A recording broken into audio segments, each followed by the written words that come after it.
been about 5 days since I've done anything. Sorry about my fingers, that's the way I am. But week started off kind of bad. Monday, we're supposed to have 3-inch hail Monday evening, so I spent the day cleaning out my barn, cleaning my shop around so I can get most of my cars inside. I got some stuff done up in my barn and done like that. Let me turn you around so you can. I got crusty in the barn after I moved a bunch of stuff around. I had a lot of wood from my house over there in the corner. 100 and something boards I had to move. I had them stacked on boards on the ground. So I got crusty in here, got my tractor in here, got the van under the little short carport. Then in the big carport over there, I got my Dodge and then the Suburban right next to it. Suburban's gone, obviously. And then in the shop, we got quite the tight fit. We got the 09 Mustang, the 52, both the bikes, all of my tools, toolboxes, David back there in the corner. But this stuff is like just squeezed in here, just squeezed. But 3-inch hail do a lot of damage. Fortunately, we didn't have any 3-inch hail. In fact, I don't even think I had any hail. But we did have a ton of rain. After doing this Monday evening, well, I knew I have corneal ulcers in the eye that I see out of. And I felt that coming on Monday morning. I left my contact lens in all day so I can get this moved in because, well, with my magnifiers here, my regular glasses, it's really weird wearing them because I'm not used to it. So I wasn't going to be able to get anything in here. So I wore the contact lens all day with that ulcer flaring up. So then Monday night and Tuesday, I was totally out of commission. It was so bad. And so here it is Wednesday, and it's still burning, still there a little bit, but nowhere near as bad as it was. I actually, for the first time, I drove with these glasses on because I'm kind of getting used to them. Anyways, I just wanted y'all to see how everything's just packed in here. It's insane.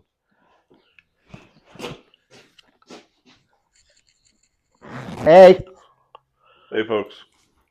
Welcome back to Wheels and Wrenches Garage. We're continuing on the 52 Ford that has been a fight since we started it. Yes, it has. Got the new master cylinder on. Thought I had it bled. Not quite enough clutch pedal for some reason. And it has a new clutch and a new pressure plate and a new master cylinder on it for the clutch. So I think it's that adjustment that's on the fork. But to get to that adjustment, you got to pull the slave cylinder off. So I'm getting ready to pull the slave cylinder off, and I'm going to take y'all with me to do it. Now, if I yell and scream, or I don't know, I happen to cuss or something, just ignore me. You know. And let's see what size. I got to get in the sunlight, see what size these are. I can actually sit up under this wheel well while I'm doing it, which is nice. I do have a jack stand and the jack on it. So we're gonna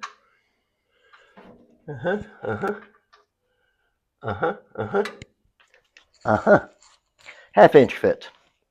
First one I grabbed. Doesn't happen like that often. There you go. Well, now I gotta find my little impact driver. Got it right here. Let's hope it works. Let's hope I got enough room to use it.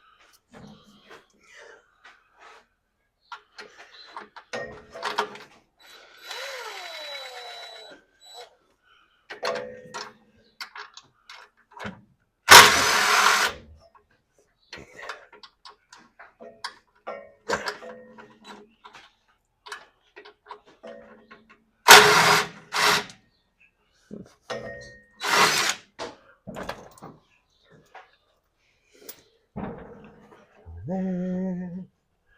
Put this over here. Do this, that, the other. I'm going to push on that. Try to leave tension on that. I'm going to pull this off. La da da da da. Pull that out. Lay that there. Move that completely out of there. I did get the splay cylinder here and the rod pulled out of the clutch fork. This adjustment isn't an adjustment. It is like a bolt or something that was welded in there. And then the center was drilled. And I know I didn't do it, but I may have changed the clutch arm when I put the other clutch in there because the other one might have been bad or something. I don't remember. It's been so long ago. Anywho, we're not getting enough throw on that throwout bearing fork to engage the clutch fully. Let me try to figure out what I'm going to do. Be right back. Okay, what I got here, I got the clutch rod. Da-da-da. Tapers. There's a lip here. And I have this tube right here. That was adjustable at one time. And well, evidently it's not now. So I'm going to take this tube, I'm going to slide it over this, and just tack that. And I've marked it here where I'm going to cut the tube off, which is just a little bit longer than the end of this because we don't need much. So I'm going to trim this off, and I will kind of smush the edges to make this round tip here. And we'll slide this on here. I may just solder it on for now. So if I need to take it loose, I can just heat it, pull it off. And we're going to see if that works. I don't know if it will or if it won't, or I don't know. We have the extended rod. Not the prettiest rod in the world, but it is extended. That I'm going to go back over here and put on. Let me get you in here under here. Let me get you over here to take a look, see what we're doing. Just threw the newly manufactured rod on the flow. Okay, bring this up. Stuff it here. Line that up with that. Oh man, I gotta push all that together, which is probably not gonna be a blast. I don't know. I think I can get it one-handed or two-handed. I mean, I don't need 47 hands to fit. Close though. I might need 47 to get this in here. Oh, I'm not even on the bolt. I got to get it on the bolt, folks. I had it shoved up in there, but I wasn't on the bolt. See if I at least get a nut started on there. Other than myself, I mean, you know, I'm fairly nutty. Okay, get this here. We got to get this all over here. Lord, this really is not fun. Yep. Hold on. Pull that out of there. Let me get that around this way started. Like that. Let's see if I can get this nut on there.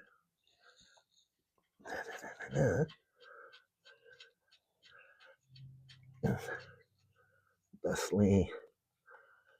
Get that one on there. That's right on there. Spin this around. See if I can get this one up. Okay, now I'm gonna need a half-inch backup. You need a half-inch backup? Yep. Okay. At least for one of them. Yep. Yep. Now let's see if I can get my little hand over here to operate this. Okay. Well, now we're back in. And wouldn't push it off, but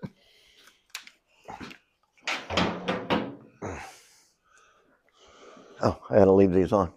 I keep trying to pull these off like they're my reading glasses, but they're like regular glasses. Doesn't work that way. Well, the moment of truth, folks. Got the wheel on. Got the jump pack and a dead battery in there. So let's see what it does.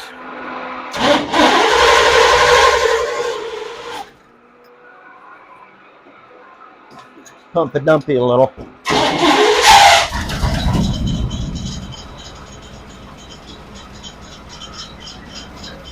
Well, we're running. Pushing in the clutch.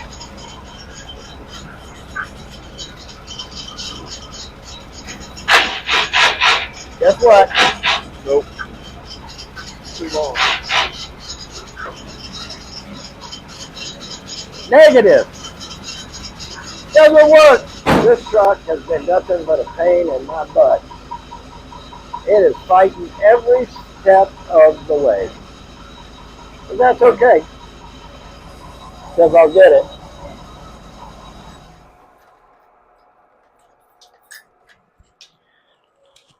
Every step of the way.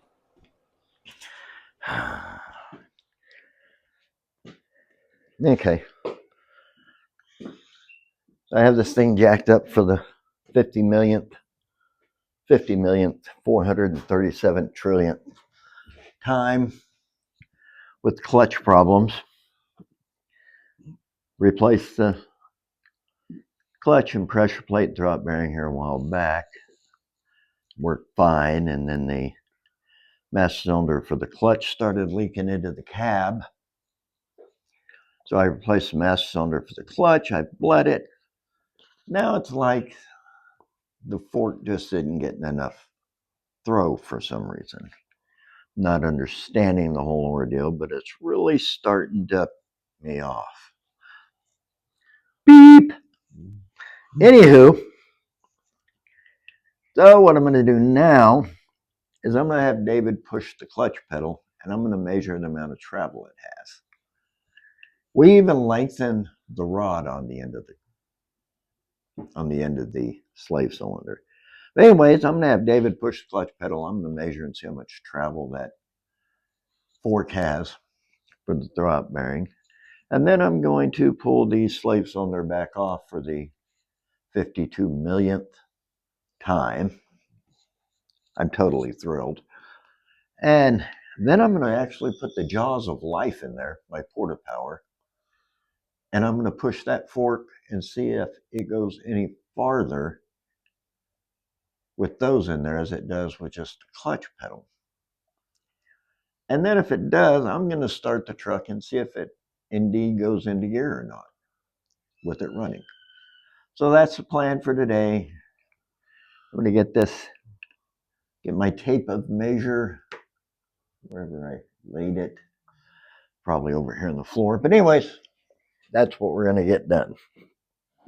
Okay, push it. All right, on the floor. Just hold. Hold, please. Holding. Why you get my 47 arms in here? Thank you for holding. Your call is very important to us. Please stand by. All we're getting is about...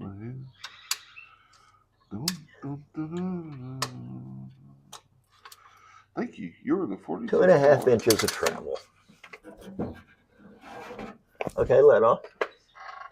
Push it again. Let off.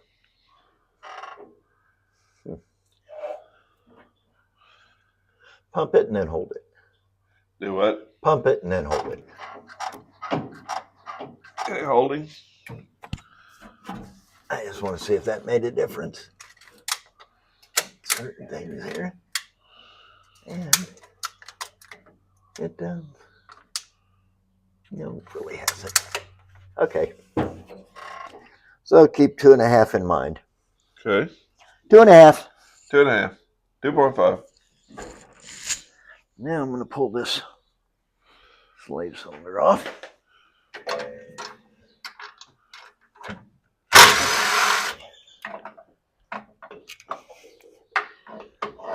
Y'all watching? Trying to get this in there. Well, let's just see if it'll work like this to begin with.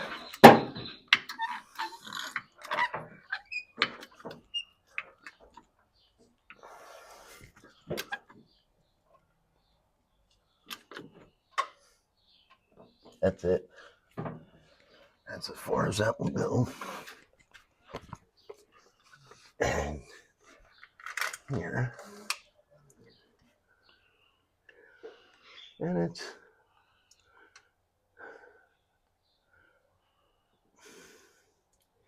really not much farther.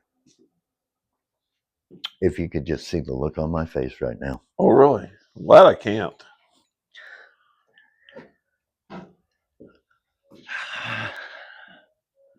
Folks, the devil been riding me like a stallion in the Kentucky Derby, and I mean, oh, wah, wah, wah, here lately. Just driving me. Get to pull this transmission out again. Again, I've already pulled it out once, and I'm going to pull it out again. I'm not excited, and I'm not happy about it. But, hey, I'm pretty sure y'all can see me anyway, so that's a plus, huh? You got to see me today. Okay, yep. Not sure what I'm going to do. So, made an executive decision. See me? I don't know. Out with the transmission and out with the junk to see what's going on. So here we go. I'm excited. No, I'm not. Got this. Make sure we're coming off. Not going on.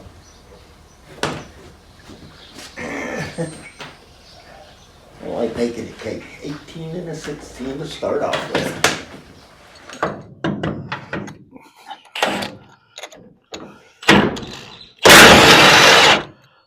Now we get this other side loose.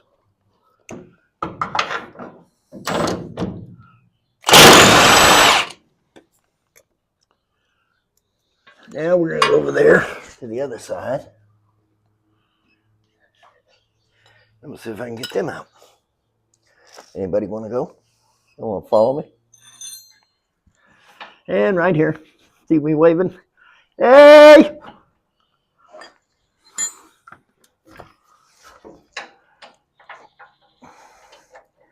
Man, I should have brought the ratchet wrench for this one.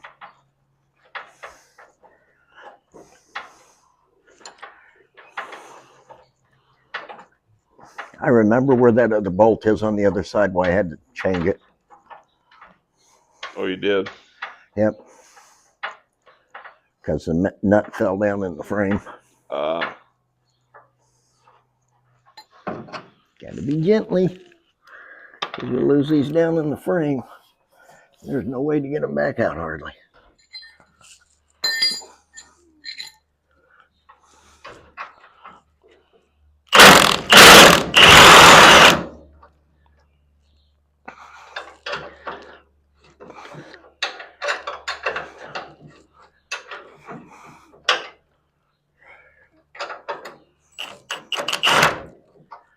And now I got to gently try to get this out of here without dropping the nut.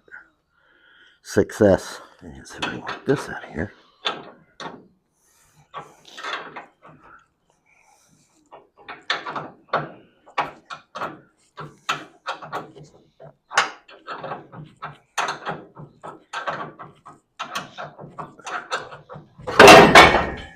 Oops! I think something fell out. Dropped the set out of my earring. Dang it. Okay, I repositioned everybody. Now we're gonna hopefully pop these bolts out of here. Maybe working around you also. Don't mind my Don't mind the noise.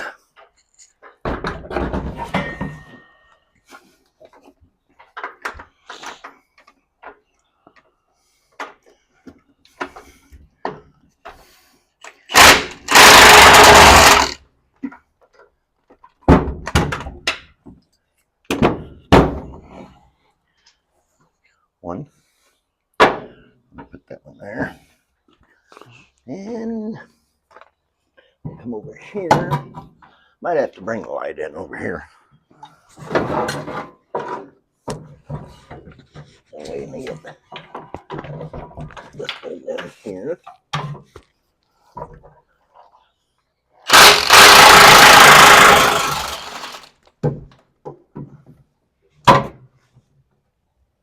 This bolt's out. Top two bolts are the hardest to get to.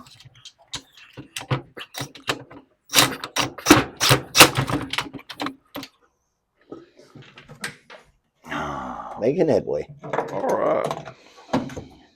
And we head over here to the other side. Yep. Kind of had a feeling I had that transmission jacked up. It was putting it in a bind. And it was. And I better move some of this out of there. Well, I'm going to need a lot of my room. Got what in there? My safety glasses. Oh. Forgot they were in here. Ah. Oh, Jack. Don't you wish you could be cool like me? I'm Hollywood. Come down. There.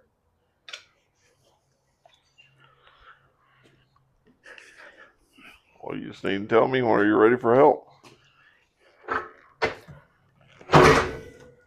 Okay, let the jack down. Okay. All right, coming. All right, coming down slow. Ready? Yep. Okay, bring it down. Bring her all down. Down. Yep.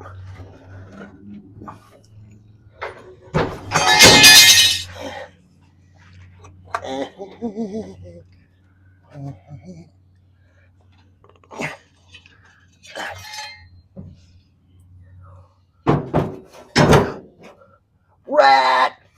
Actually, this mouse here, my nephew, Xavier Archer, he just went to the Marine Corps this year. He hadn't been in there very long. He's already private first class. But he gave me this when he was like 8 years old. And this rat, I glued to my dash in here. And it rides with me. Just thought that was cool. I don't see anything wrong with any of that. Everything looks like it should. Throw up bearings, nice. It's good.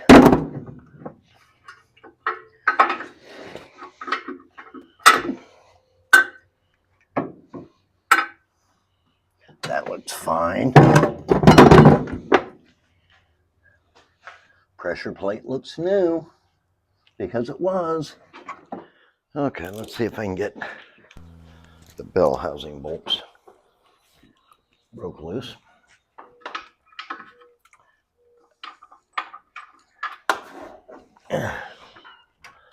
One.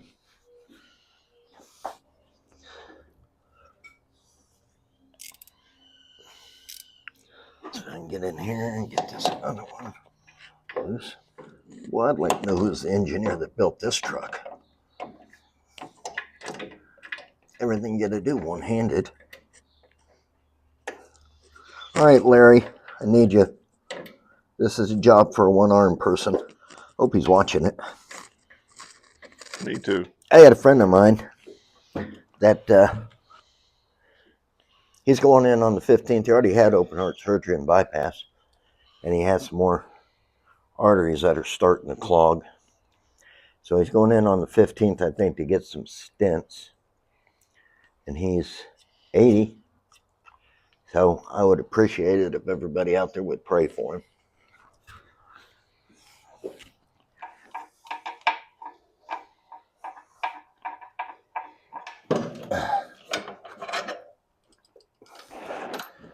That one's out.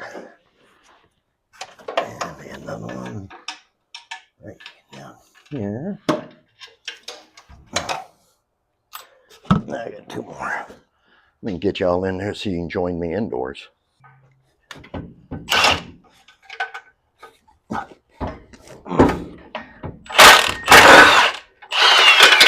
Stop turning. Slow down. That one's out. Right there. There it is.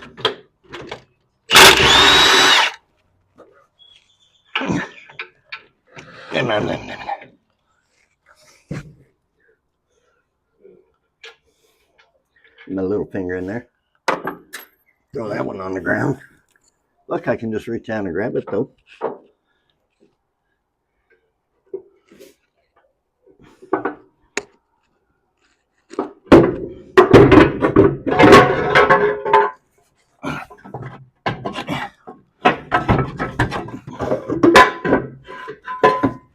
There we go.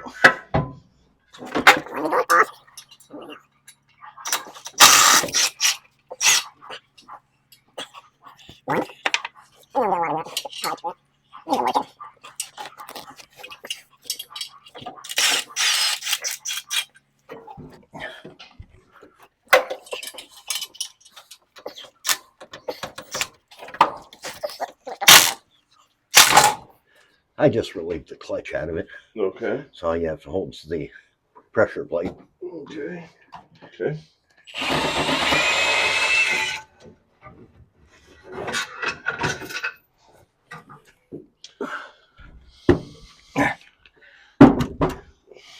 Now, let me do the bolt. Here's the clutch. Hey, clutch. No.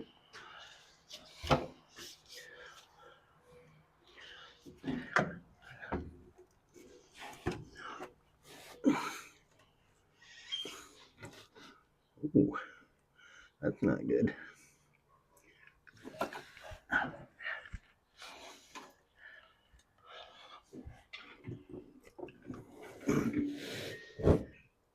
See it in there?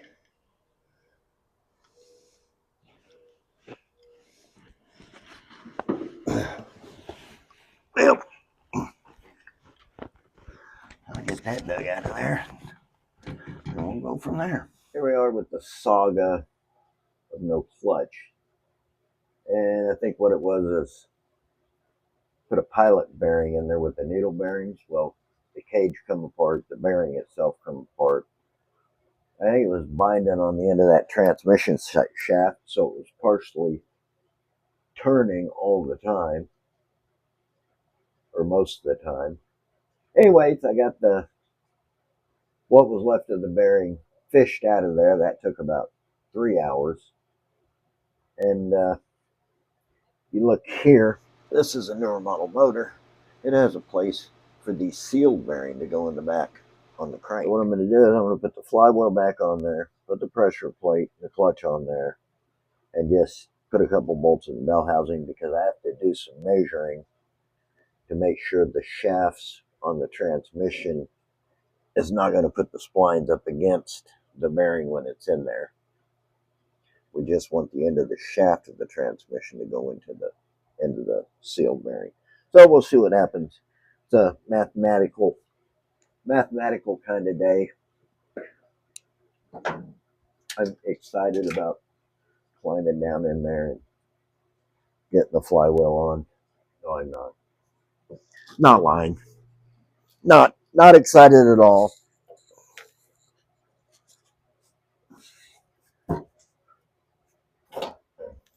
I know you're tired of looking at my back.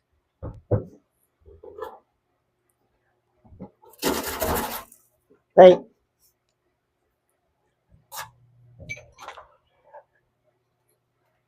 Look, you can see.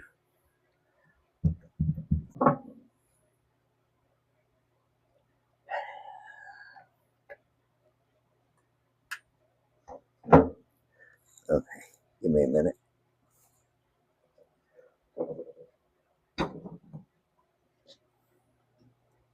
And I got myself an aluminum bell housing.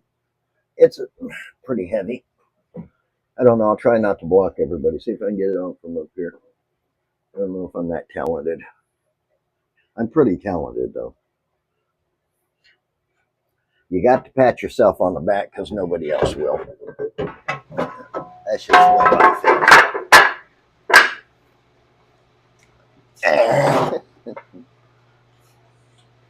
And I think the jack went off over the weekend. How was y'all's Mother's Day? Good, bad, indifferent? What?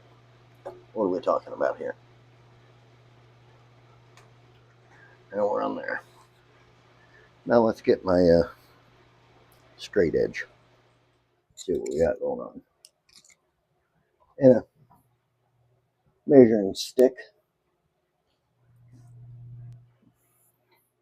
Okay, I had to give me a straight bar that was straight that would fit through that clutch. I hope this works. I'm pretty sure it will. I'm gonna drop out of there.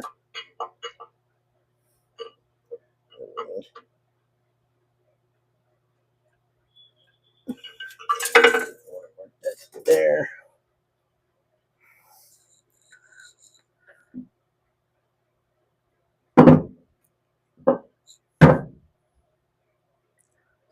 Let me see what that says.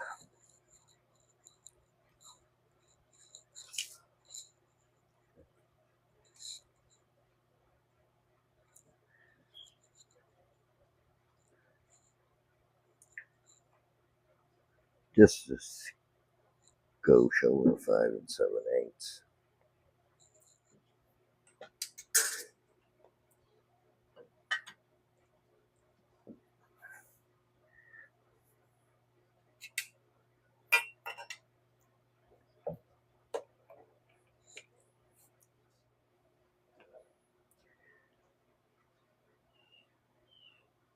So that'll put the very tip just a hair past the bearing in there. And that'll give us, like, I don't know, 1/4 inch from riding on my splines. Yeah, yeah.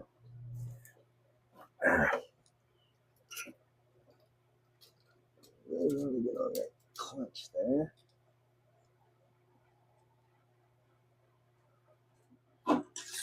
I got my straight edge, my edge of straightness.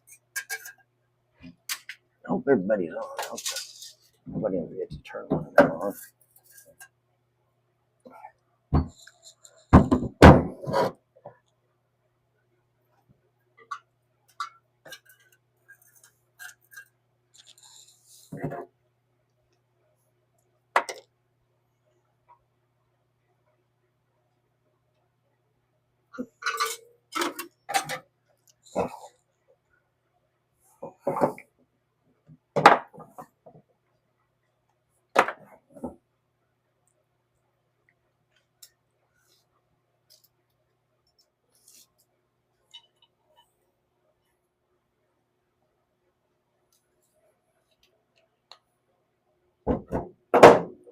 Okay, bearing should work. All right. Heck of a deal. Bearing should work. Should. See, I'd say that should. Well, went into town to get parts and a little Hodink Pedink town closest to me, which not the town I live in. It's in New Mexico. I live in Texas. Anyways, they had no parts. They have to order everything. They don't carry any parts for anything hardly. So I'm waiting on a.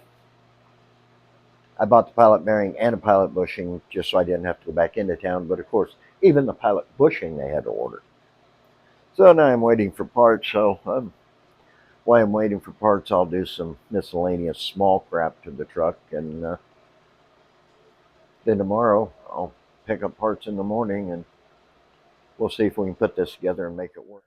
Well, here I am back with the truck saga. I ordered parts for the 52. Parts come in for the 52.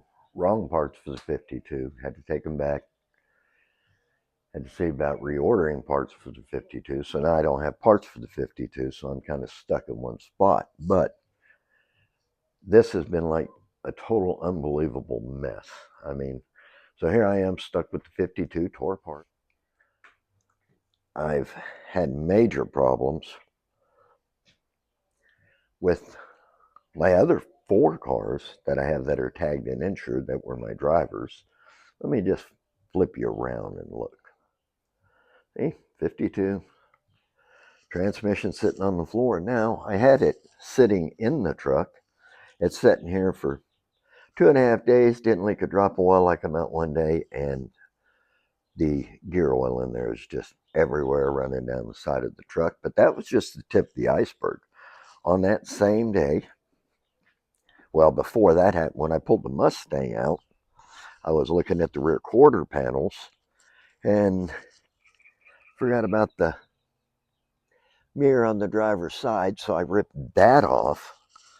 And then the relays for the fan and the temp sending unit started giving me fits, so that was out of commission. And then the Suburban here, Katie took the Suburban to the grocery store and then called me at the grocery store and said the key would kick on, but then it wouldn't go back off and it wouldn't go in the start position either. So fortunately, at least it was stuck in the point where the steering was unlocked and you could put it in gear. So I went, got in my Dodge right over here to go get her. I got there, wasn't happy, climbed under the Suburban, and I jumped the solenoid, got it started, got it running. She told her to go home. She brought it home. I went over to get into my Dodge over there and at the grocery store, and my Dodge left me stranded at the grocery store. So then I got both of these back home and already having a problem with the Mustang, which I have put another mirror back on there and yesterday worked on the relay. So at least we could have that. But get the Dodge back home, and these 3, the Dodge, the Mustang, and the Suburban, aren't running. So I go into the barn, or I go inside, sit down about 15 minutes, cool off, come back out. And I thought, well, I got Krusty, my 77 GMC, Old Faithful there, in the barn. At least I'm not transportationless. Well, then I go out and I get into Krusty, and the battery is totally dead. The battery took a crap just sitting there.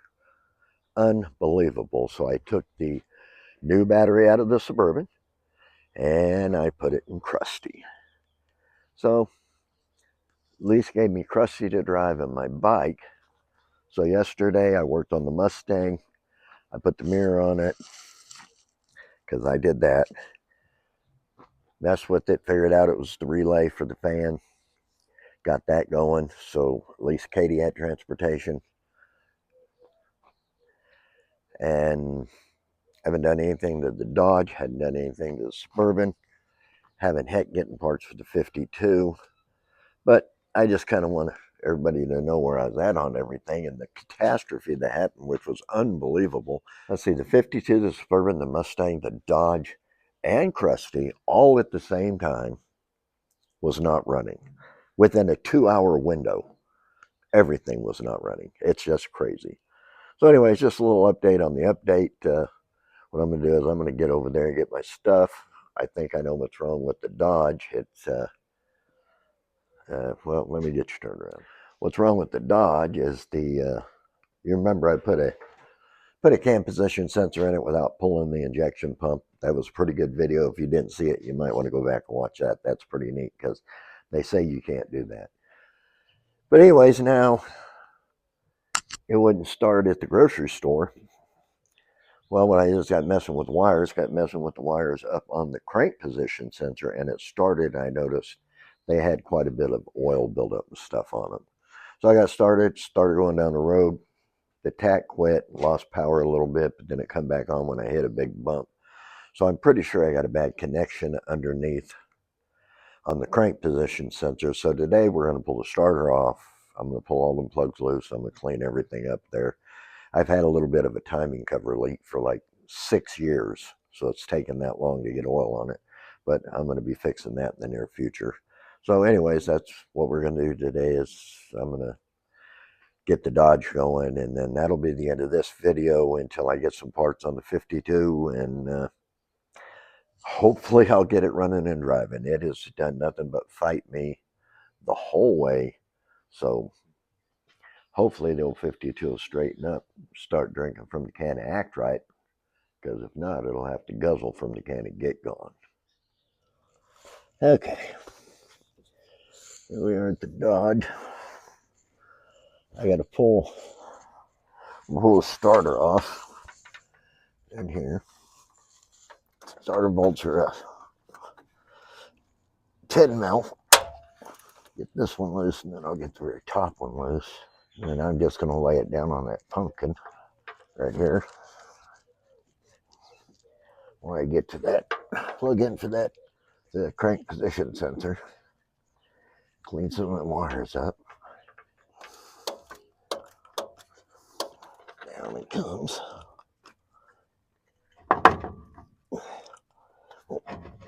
Pull that out. You're gonna set it right up there for now. Move my bolts up here. I'm gonna take them in and clean them up a little bit. Now we have access to all of the good stuff in here, which is actually kind of hard to see. So let me see if I can get you in there to take a look-ski at. See the tube for the dipstick, and then right up there next to it, covered in oil. That's the crank position sensor. So we're going to clean that up, check all that wiring, and clean the pigtail up on it, and then we're going to put it back together again. So give me a minute, I'm going to go get some stuff. So this is your bracket for your crank position sensor and bolt. You can't get it unplugged unless you pull this off. And then I went ahead, there's a ground above it, so if you ever changing one or cleaning the wires up, you want to take this bolt out, take that ground off, make sure you clean that ground up real good. Because these Cummins are real picky about grounds and real picky about voltage. So you want to make sure you get that ground cleaned up good. You want to get that plug cleaned up good. Now, if I was completely changing the the crank position sensor, which I don't think it's bad because it's if I move the wire and the plug into it, it started. But if you're changing it, you got to take the dipstick tube off the end of the block to go ahead and pull it out because it's like right in front of it. Here, let me get you spun around and see where the dipstick is. And right behind it's where the crank position sensor is, right behind there. So you have to take the dipstick tube loose, pull it off, kick it over to the side, and then you can pull that out. I went ahead and pulled the crank position sensor out because I was just thinking was getting some stuff to clean with. But if you can see where the hole is up in there, okay, on the inside of there, you're not going to be able to see it, I don't think, with the camera. But on the inside of that, and it's hard for me to see where it's at from down here. Anyways, if you can see up in there, which you're not going to be able to, I don't think, there is a what's called a tuning wheel, and it's like it has fins on it, and what it does is it reads a magnetic pulse as the engine's cranking on that crank. Now sometimes that tuning wheel will become loose in there. It'll move ever so slightly and make it seem like you have a crank position sensor that's bad, but that may not be what it is. So when you do pull that sensor out, you can actually put your finger or something in there and feel to see if that tuning wheel's loose. If the tuning wheel's loose, then you have to pull the pan off, and then you have to tighten the tuning wheel back up. But I just checked mine, and mine's tight. But I wanted to go ahead and, being as I was right here, I wanted everybody to know about that because that is handy bit of information that people could probably use. So I'm going to go ahead and get everything cleaned up, and I'll be right back. Okay, so now I'm going to clean up the bracket for the crank position sensor, get it clean. You want to make sure that ground under there, though, you do get it clean. That's the ground for the ECM, and that will cause a multitude of problems.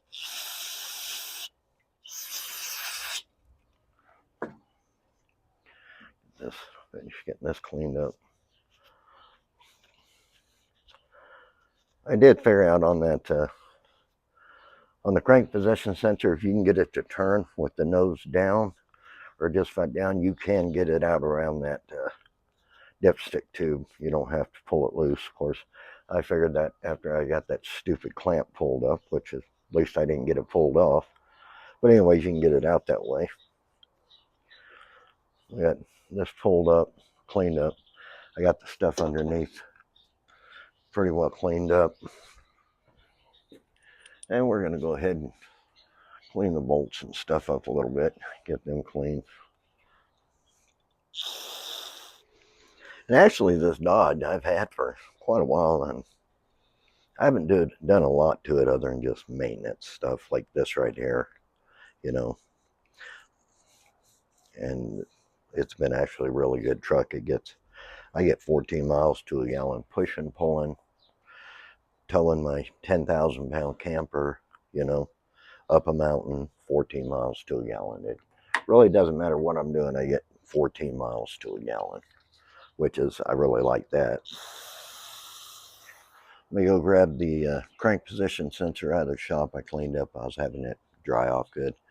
And then we'll take the bolts and stuff. We'll go back under the truck and we will start the reassembly process.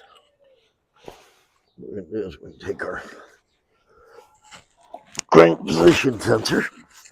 We're going to job it in first. Move that ground wire out of the way. I like to put a little dab of silicone around that O-ring that's on these just to kind of help seal things up.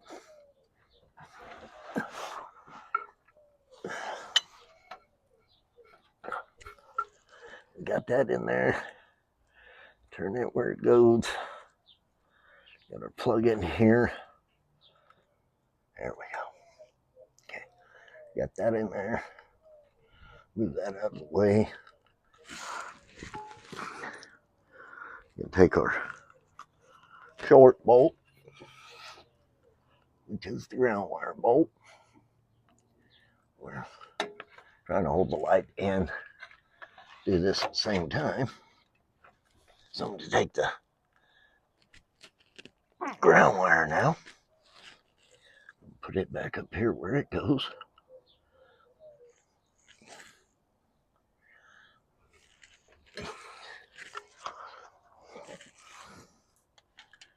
And tighten that up.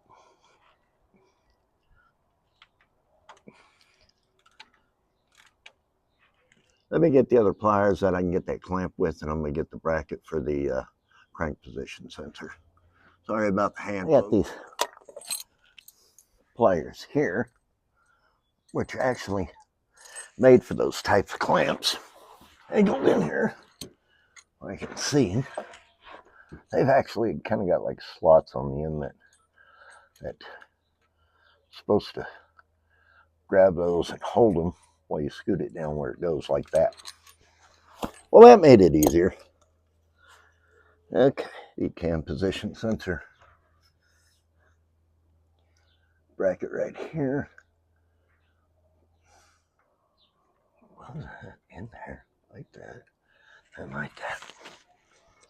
We take our bolt and we'll attempt to put that in there.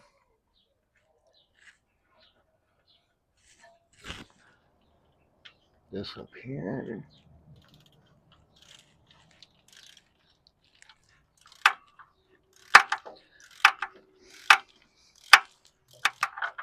Get that in there and get it snugged up.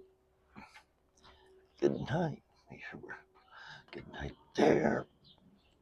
We are. Okay, so we got our crank position sensor in place, wires cleaned up, ground back on. And next step is the almighty starter. I know. I can't see where I'm going with the starter, so I'm just kind of guessing. Boy, y'all hear my wrist popping? Does it sound like somebody's making popcorn? Now the light's in the way.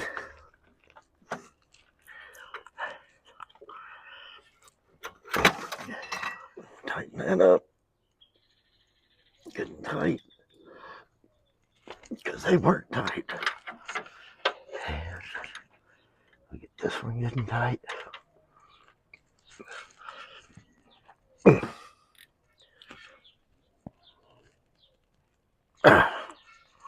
That and getting tight.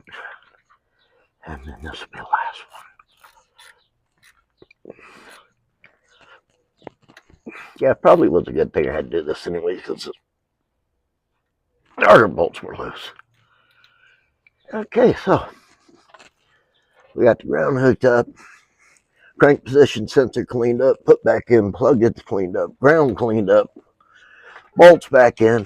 And what's nice about this is all these, everything under here was a 10, including me. Just kidding, 10 millimeter. But you know, I use one socket for everything. All right, so we got everything hooked back up, run back up. We get this rub light out of my way and move this stuff out from under me. I don't want to forget y'all. Y'all are up in there. Come on down. I hope y'all caught all that. I don't know. It's kind of at a spot where it was at a spot where I couldn't see anything. So I'm really hoping y'all got to see that. I don't know if I bumped the phone or not. We'll find out here in a second. Okay, I'm gonna hook these. Keep our fingers, toes, ears, anything that's crossable crossed. Hope it works. I want everybody to see me go into full-blown spaz mode because it didn't work.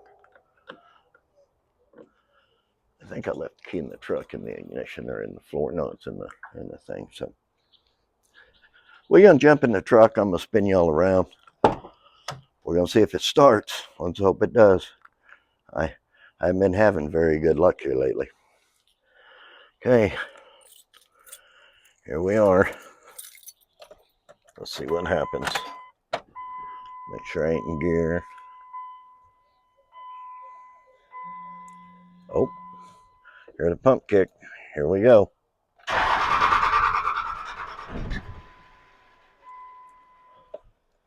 Almost.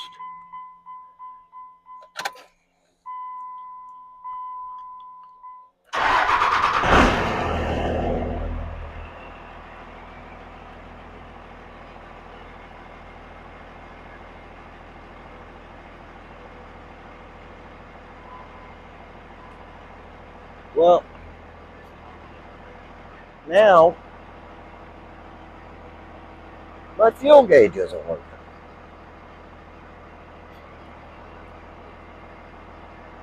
I'm not understanding this. My fuel gauge was working before.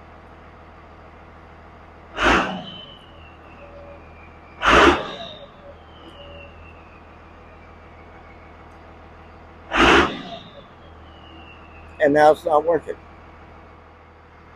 This is how my luck has been. Truck started, gassing good, sounds good, but now my fuel gauge isn't working. I'm gonna turn it off, and I'm gonna turn it back on, and the fuel gauge moved a tinge, but that was it.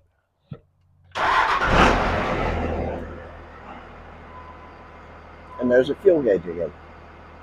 Not working. Not working. Truck runs. Fuel gauge ain't working. I'm starting to get a little tired of this beep. At least I did get the truck running. Let me do some checking on that fuel gauge. Well, I've got the starting problem fixed, and now my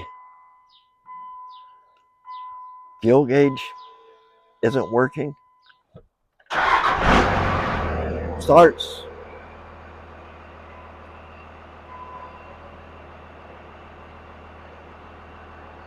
But now the fuel gauge isn't working.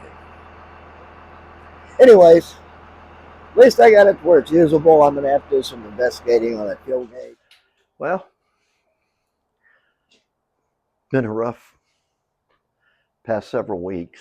I did get my truck running. Runs really well.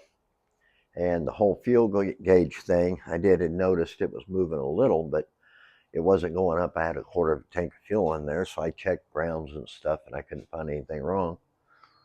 So I thought, well, I'm just going to run a hose in this tank and just see. So I got me a long rubber hose, run it down into the tank till it touched the bottom of the tank, pulled it out. It had just a smidge on the end of that hose. That was it. And I had like actually a little over a quarter of a tank of diesel in there. So evidently, sometime between the time I parked it Tuesday and today, which is Friday, I could have been gone getting parts. Somebody could have come up here and sucked the diesel out of it, which nice, thanks, I appreciate it. So anyways, found the hose didn't have hardly any diesel on it, so I jumped in the truck, and it's like 2 blocks over to the service station out on the highway, and I made it, put $50 in there, gave it over half a tank of fuel. So I know somebody had siphoned my fuel out, but hey, at least the fuel gauge is working. That's good news. So that's going to wrap up this episode of Wheels and Wrenches Garage. Next episode, hopefully I'll have parts for the 52. Maybe I'll get it running and driving. Maybe I won't. That thing has fought me from the day we decided to bring it in here. While it was sitting in the carport, it started fighting. So anyways, maybe we'll get some parts. Maybe I'll get that done. I hope so. I know I didn't have a video last week, but you know, between making a living and then trying to get everything videoed and then the editing and then the uploading and all that, and then my other car's breaking and trying to make a living, it was just way too much. So I'm like probably gonna have a video like every week and a half, 2 weeks from now on, just to make it a little easier on me, because man, look at me, it's just wearing me down. It's making me start to look like I'm old.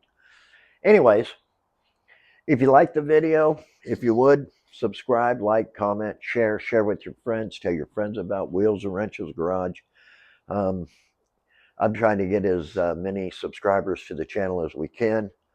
Uh, I'd like for you to, you know, if you haven't seen my videos, go back and look through, watch my videos. Some of them are hilarious, some of them are funny, some of them are just really interesting and fun, and I like to have fun while I'm doing them.